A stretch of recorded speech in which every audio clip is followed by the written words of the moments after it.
I imagine you've been very busy this morning. Give us, first of all, what your reaction is to Heathrow Airport being shut, not just for an hour or two, but the whole day. This is absolutely awful for so many people. It was great to hear somebody who's not too concerned because they're happily going to be looked after by the airline. But I'm here in Glasgow, and it's been the diversion airport for a number of flights, particularly coming in from the from North America. I think it's now full, so it can't take any more diversions. And we've got planes landing all over the place, from Shannon in the west of Ireland and Keflavik in Iceland, all the way across to Frankfurt and Munich. People are being extraordinarily distressed to find that they are stepping blearily from a plane and have no idea how they're going to be got to their final destination. And then, of course, that's just the 120 flights and roughly around 30,000 passengers who were coming into Heathrow when the news broke and are now trying to sort out their travel plans.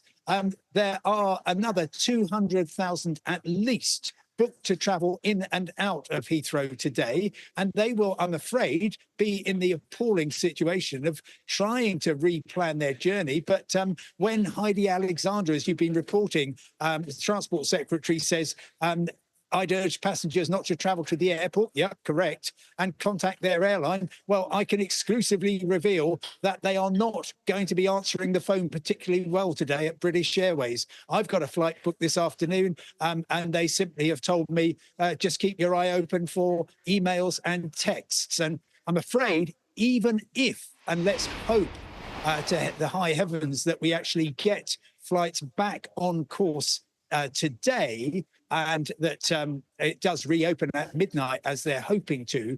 Even then, with planes, pilots, passengers strewn right across Europe and stuck in various places in North America, Africa, the Middle East, Asia, it is going to be a nightmare trying to get the schedules back on. British Airways, remember, has over half the flights at Heathrow. An awful lot of passengers are not even planning to spend any time at Heathrow. They just want to connect through.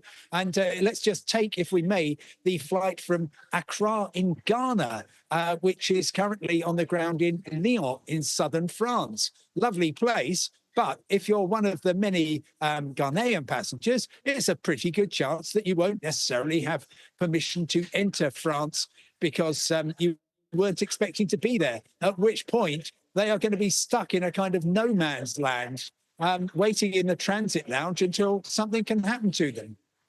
Yeah, so much disruption. We've heard about flights from Australia and Singapore, not flying to London, but flying to Paris, and then people being bussed. So that's quite an inconvenience from there. But at least they got relatively close to their destination rather than those who'd just been turned around mid-flight and gone back to the airport that they took off from.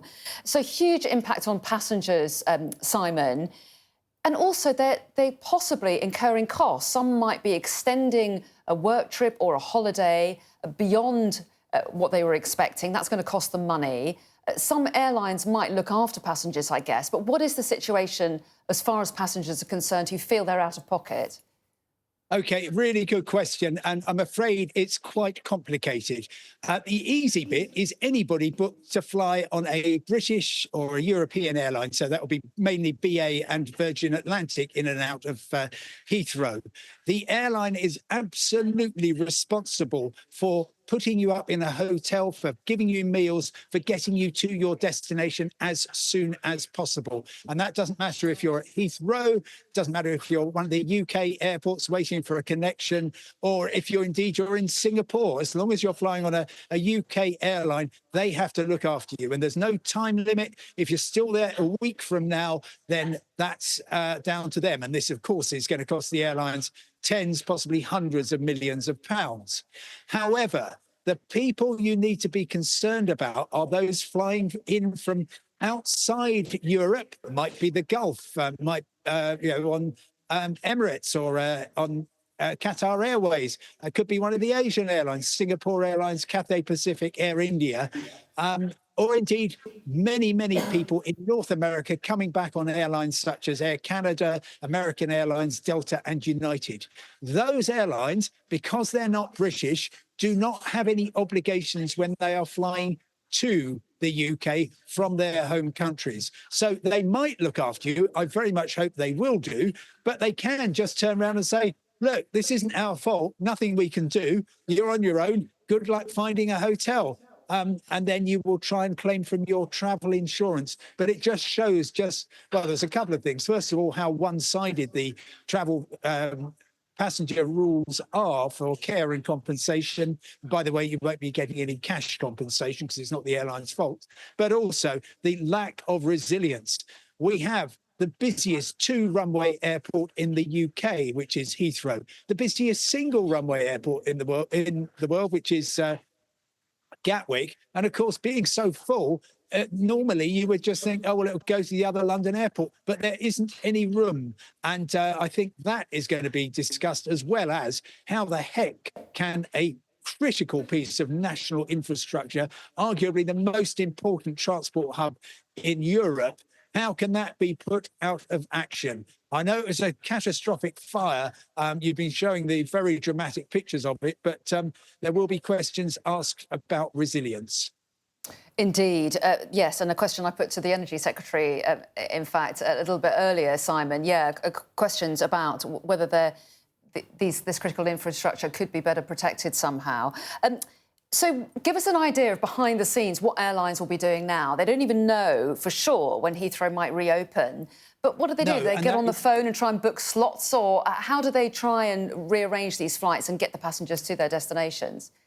OK, look, I'm going to hope that what Heathrow did by saying we're going to close until midnight tonight, they did that out of an abundance of caution. And let's hope that they do have the systems up and running.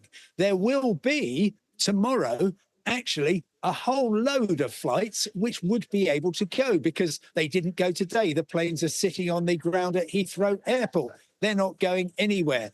And if you can get the crew re-rostered, then those flights will go. Unfortunately, priority goes to those passengers who are already booked on them. So if you're booked on a flight to New York today, well, you are at the back of the queue when it comes to flights tomorrow.